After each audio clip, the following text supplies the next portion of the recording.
जैसा कि आनंद जी ने बताया, आज हमारी कैबिनेट की बैठक थी। कुछ महत्वपूर्ण निर्णय उसमें हुए हैं, आपकी जानकारी में मैं देता हूं। मित्रों,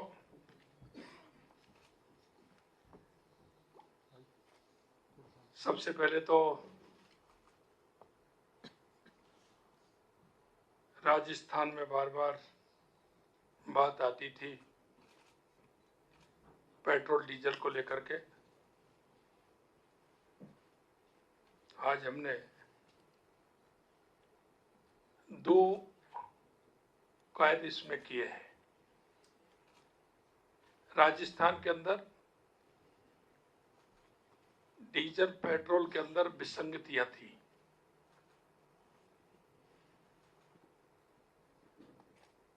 और विसंगतियां ये थी कि जयपुर जिला, उदयपुर जिला, जोधपुर जिला, बीकानेर, गंगानगर, इसमें रेट का बहुत बड़ा अंतर था।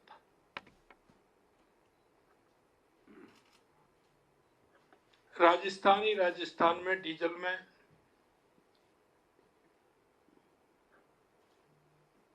लगभग 5 रुपये 28 पैसे का अंतर था और पेट्रोल में लगभग इतना ही अंतर था। ये विसंगति थी, किसी ने इसकी ओर ध्यान नहीं दिया। हमने उस विसंगति को भी दूर किया है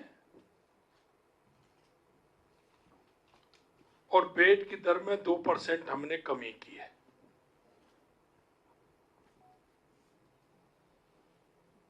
हमारा ये जो विसंगति, क्योंकि सबसे ज्यादा महंगा डीजल हमारे बॉर्डर के क्षेत्र में मिलता था, चाहे वो गंगानगर हनुमानगढ़ हो, जोधपुर जालौर हो, या हमारा उदयपुर का क्षेत्र हो, या कोटा का क्षेत्र हो। वहां के हमारे जो पेट्रोल पंप थे,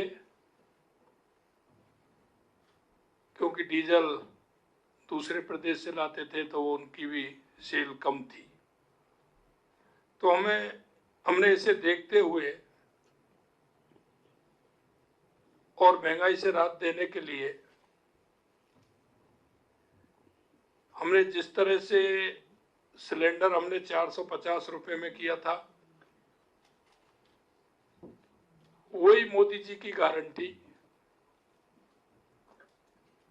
हमने पेट्रोल डीजल की वेट दर 2% की कमी करने तथा ऑयल मार्केटिंग कंपनी द्वारा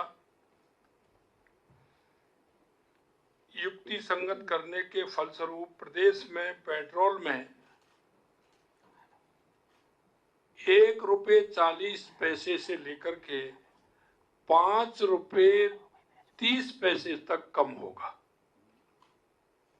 पेट्रोल के अंदर। इसी प्रकार डीजल में 1 रुपये 34 पैसे से लेकर के 4 रुपये 85 पैसे तक कम होगा। जहां पहले ज्यादा था वहां कम होगा और उस विसंगतियों को भी दूर किया है और हमने डीजल पेट्रोल सस्ता भी किया है।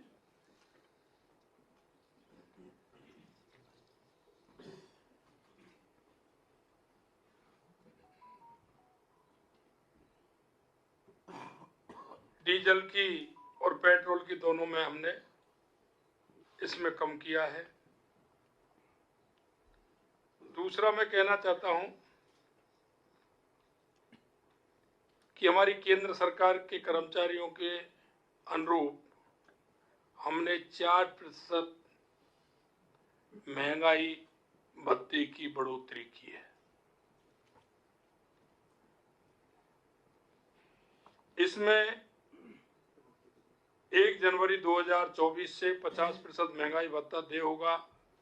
पूर्व में राज्य कर्मचारी एवं पेंशनर को 46% महंगाई भत्ता दिया जा रहा था, हमने 4% बढ़ा करके इसको 50% किया है। हमारे इस निर्णय का लाभ लगभग 8 लाख कर्मचारियों एवं 4,40,000 पेंशनर्स को मिलेगा। बढ़े हुए महंगाई भत्ते का लाभ राज्य कर्मचारी व पेंशनर्स के अतिरिक्त पंचायत समिति तथा जिला परिषद के कर्मचारियों को भी देय होगा। इस क्रम में कर्मचारियों को वेतन माह मार्च 2024 देय अप्रैल 2024 से बढ़े हुए महंगाई भत्ते का नकद भुगतान किया जाएगा तथा दिनांक 1/1/24 से 29/2/24 की राशि संबंधित कर्मचारियों के सामान्य प्रावधायी निधि, सामान्य प्रावधायी निधि 2004, सामान्य प्रावधायी निधि SAV खाते में जमा की जाएगी। राज्य कर्मचारियों को संबल देने के लिए राज्य सरकार इस बढ़ोतरी पर सालाना करीब 1640 करोड़ रुपए का इस पर व्यय आएगा। इसी तरह से डीजल में हमारा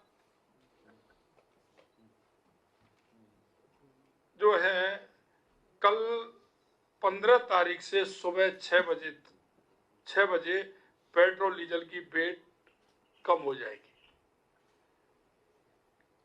और इसका लगभग 1500 करोड़ रुपए का भार राज्य सरकार पर आएगा। मित्रों, अगर मैं बात करूं 3 महीने की, तो आपने देखा होगा 3 महीने के अंदर लगातार पेपर लीक के मामलों को त्वरित जांच करने के लिए, दोषियों के खिलाफ सख्त कार्रवाई करने के लिए राज्य सरकार ने जो जनता के बीच में वायदा किया था और आपके सामने मैंने यहां से ही बैठ करके 16 दिसंबर को SIT के गठन की घोषणा आपके सामने यही मैंने की थी। उस SIT ने जिस तरह से काम किया है वो आपके सामने है। परीक्षाओं में कुल 13 प्रकरणों में पेपर लीक की जांच की जा रही है तथा गठन से लेकर अब तक लगभग 63 आरोपियों को गिरफ्तार किया है। राज्य में संगठित अपराधों और प्रभावी नियंत्रण अपराधियों के विरुद्ध सख्त कार्रवाई किए जाने हेतु राज्य स्तर पर एक विशेष दल हमने एंटी गैंगस्टर टास्क फोर्स का गठन भी किया है, जो हमारे ADG दिनेश MN अतिरिक्त महानिदेशक पुलिस अपराध शाखा के नेतृत्व में काम कर रही है। पुलिस द्वारा चलाए जा रहे विशेष अभियान आपने देखा है 5/1/2024 से 25/2/24 तक की गई कार्रवाई भी लगातार आपने अपने टेलीविजन के माध्यम से और अपने प्रिंट मीडिया के माध्यम से आपने बताई है। मैं अगर बात करूं 9,371 आदतन अपराधी, 10,052 में टॉप 10, 646 इनामी, 4,295 स्थायी वारंटियों को तथा 46 उद्घोषित अपराधियों को गिरफ्तार किया गया था। इसी तरह से लगातार आप देख रहे हैं। आपने दोबारा बता दीजिए अपराधियों को। 9,371 आदतन अपराधी, 1,052 में टॉप 10, 646 इनामी, 4,295 में स्थायी वारंटी है और 46 उद्घोषित अपराधियों को गिरफ्तार किया।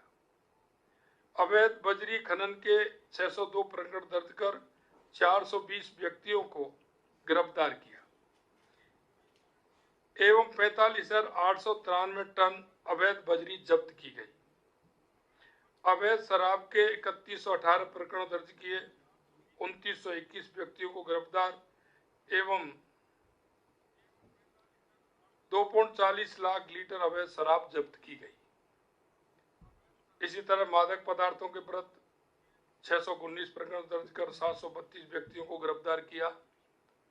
57.51 करोड़ रुपए के मादक पदार्थ जब्त किए। अवैध आग्नेयास्त्रों के विरुद्ध 239 प्रकरण दर्ज किए। 312 व्यक्तियों को गिरफ्तार किया गया। 306 अवैध आग्नेयास्त्र और 821 अवैध कारतूस बरामद किए। सभी पुलिस स्टेशनों में महिला डेस्क स्थापित करने के क्रम में शेष रहे 174 पुलिस थानों में भी महिला डेस्क की स्थापना कर महिला पुलिसकर्मियों की नियुक्ति की जा चुकी है। यही नहीं मित्रों, बीट सिस्टम है, उसको भी हमने प्रभारी बनाया है। उसको प्रभावी बनाने के लिए हमने साधन संसाधन की बात हमने उनसे कही है। नवीनतम फोटोग्राफर को संकलित करते हुए अपराधियों को प्रोफाइल कर बीट सिस्टम को और अधिक प्रभावी बनाने का कार्य प्रारंभ किया है। इसके अलावा लगातार आप देख रहे हैं जिस तरह से ERCP की हमारी योजना हमने प्रभावी रूप से रखते हुए उसके काम प्रारंभ हुआ है। उसका स्टाफ भी हमने लगा दिया और हमारी जमीन अधिग्रहण की कार्रवाई भी प्रारंभ करने का हमें निर्देशित किया है। ये काम भी हमारा आगे बढ़ा है। जैसा कि आपको बताया, उक्त लिंक परियोजना के द्वारा राजस्थान में पेयजल उद्योग हेतु जल राज्य में 13 जिले मानी 21 जिले वर्तमान के, उनको पीने का पानी भी मिलेगा और 2,80,000 हेक्टेयर सिंचाई का भी, और हमारे बीच में रास्ते में पड़ने वाले बांधों को भी उससे भराया जाएगा। यमुना जल पर मई 1994 संपादित समझौते के अनुसार से राजस्थान को हरियाणा स्थित ताजेवाला हेड पर मानसून के दौरान 1917 क्यूसेक जल आवंटित जल के उपयोग हेतु दिनांक 17/2/2024 को केंद्र सरकार, हरियाणा सरकार, राजस्थान सरकार के बीच में समझौता हुआ। ये आप सभी को उसकी जानकारी है। सड़कों की हम अगर बात करें तो आरओबी और सेतु बंधन के लिए केंद्र सरकार ने CRIF के तहत 972 करोड़ रुपए का अनुमोदन प्राप्त किया है। कल ही किया है उन्होंने। ये कल ही 972 करोड़ रुपए का अनुमोदन हमें प्राप्त हुआ है।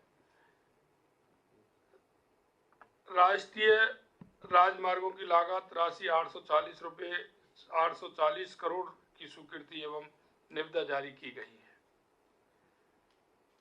वित्तीय प्रोत्साहन योजना के तहत पिछले 8 माह से लंबित 883 किलोमीटर के 297 कार्य राशि 119.77 करोड़ रुपए की स्वीकृति वर्तमान सरकार के प्रयासों से दिनांक 21/2/2024 को जारी की गई थी। मित्रों, मैं कहना चाहता हूं कि हमने हर विधानसभा के अंदर 5 करोड़ रुपए की सड़कों के निर्माण के लिए